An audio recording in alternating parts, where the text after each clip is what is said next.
the G to the A-R, T-H-U-R, K to the I to the N to the G to the A-R, T-H-U-R. King of the King of the King of the King of the King of the King of the King of the King of the King of the King of the King of the King of the King of the King of the King of the King of the. Hello and welcome to today's episode of Historical Analysis Puppet Theater. Today on our program we take a journey backwards through time to hear an interview with prominent fictional historian Dr. Joanne Adams about an age of chivalry and knighthood, an age that immortalized the legendary character of King Arthur forever. And now, King Arthur and the Matter of Britain, an introduction. Good evening, Dr. Adams, and good evening, viewers. We are here today to discuss the historical phenomenon known as the Matter of Britain. Dr. Adams, could you please start by explaining to our viewers exactly what is meant by the term Matter of Britain? Certainly, and allow me to preface this by thanking you for inviting me to be on your show. The Matter of Britain is the umbrella name for the legendary history of Great Britain. King Arthur is, of course, the central figure of this history, along with his Knights of the Round Table. Knights of the Round Table! Two main aspects of the legend of King Arthur gave it particular success and were the focus of many later authors and scholars. First, the story of Camelot. Camelot. And second, the story of the quest for the Holy Grail. This is the Holy Grail. What is it about the Matter of Britain that makes it worthy of being discussed on this show? The term Britain is at the center of the issue. What constitutes Britain as a location, and who, if anyone, has the right to hold the throne of such a place? Who are the Britons? Well, we all are. We are all Britons. And I am your king. As my colleague R.R. Davies points out in Island Mythologies, the idea of Britain exercised a powerful hold over the medieval mind.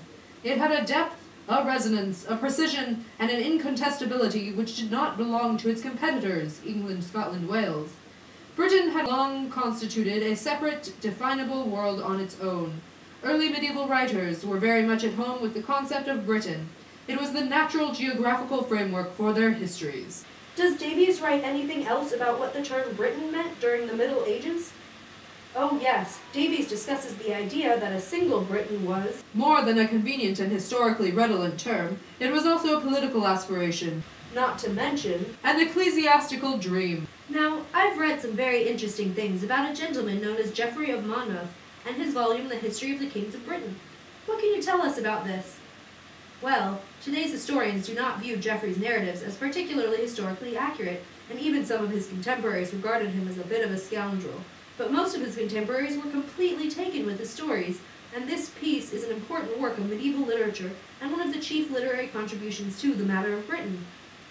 How far did its influences extend? Well, while the piece may not be historically accurate in and of itself, it did influence the course of history and was incorporated into many other works, despite widespread criticism. But the History of the Kings of Britain was not only a literary success, it also posed a political challenge, and Davies conveniently outlines the four major challenges inherent in the piece. He also specifies that they all center upon the challenge inherent in the concept of Britain. Please enumerate these challenges. Well, first of all, there was King Arthur. As Davies states, King Arthur became the paradigm of what truly great kingship could be. Measured by his standards, his modern successors turned out to be wimps. He was referred to as once lord of the monarchy of the whole of Britain, and was, in fact, more of a threat dead than alive. The prospect of his return to reclaim his inheritance and to be crowned as king in London was tied into the prophecies of Merlin. Which brings us to the second challenge, the prophecies of Merlin. Arthur, Merlin, and the word Britain were an eminently dangerous combination. They were a deadly threat to English supremacy, since they predicated the return of Britain and the Britons to their former glory.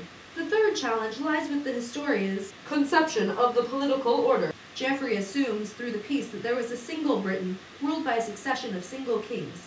He uses terms such as the island of one crown, the diadem of Britain, the kingship of the whole island. Davis does state, Geoffrey was too clever an artist to define closely what he meant in political terms by Britain. In particular, he was suitably ambiguous about Scotland. But Davies continues by emphasizing that this did not detract from the fact that his central political image was the single monarchy of Britain. The fourth challenge is that Geoffrey did not reach the Romans and the invasion of Julius Caesar, thus forging a link between the Anglo-Saxons and Romans of antiquity, until chapter 54 of his Historia. While other writers began their pieces with this event, Geoffrey included over 1,000 years' worth of British history and kings before this, all the way back to Brutus, great-grandson of Aeneas and allegedly the first king of Britain. Modern historians can of course dismiss these notions as contrived, but Geoffrey's contemporaries could not. So what does all this mean for England and for the concept of Britain?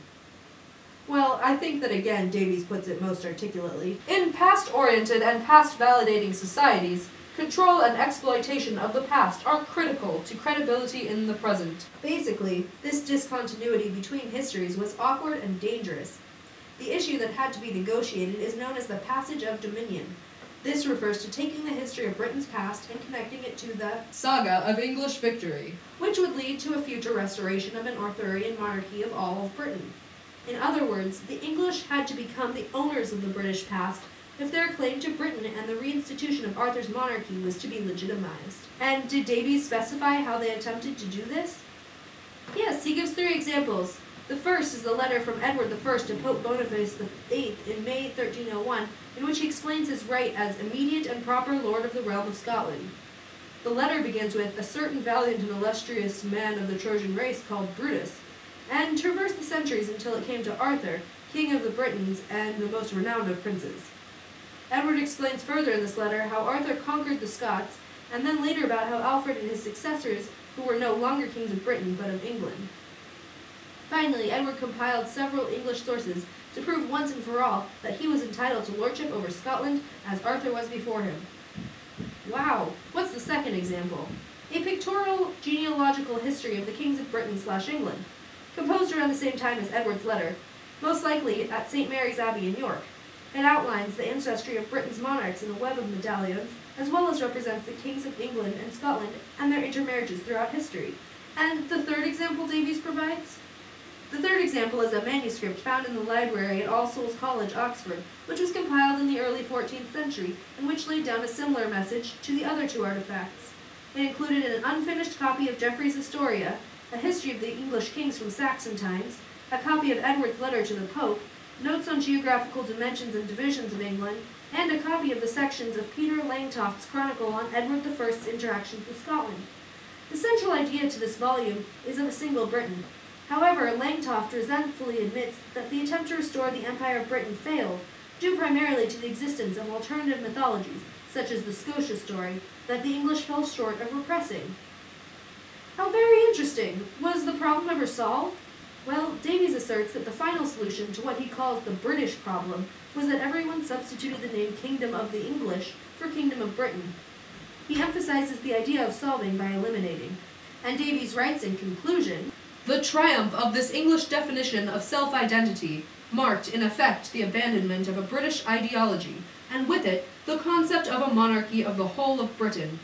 When such ideas re-emerged in the 16th and 17th centuries and thereafter, it was on very different terms. Well, Dr. Adams, this has been quite an enlightening interview, but unfortunately we are out of time for today. Up next on Channel 17, Matt and Tori will apply the information discussed on our show today to Scotland's history and will converse about Scotland's reactions and responses to the legend of King Arthur. It's gonna be legendary. It's gonna be legendary. It's gonna be legendary. It's gonna be legendary. It's gonna be legend. Wait for it. And I hope you're not lactose intolerant because the second half of that word is dairy.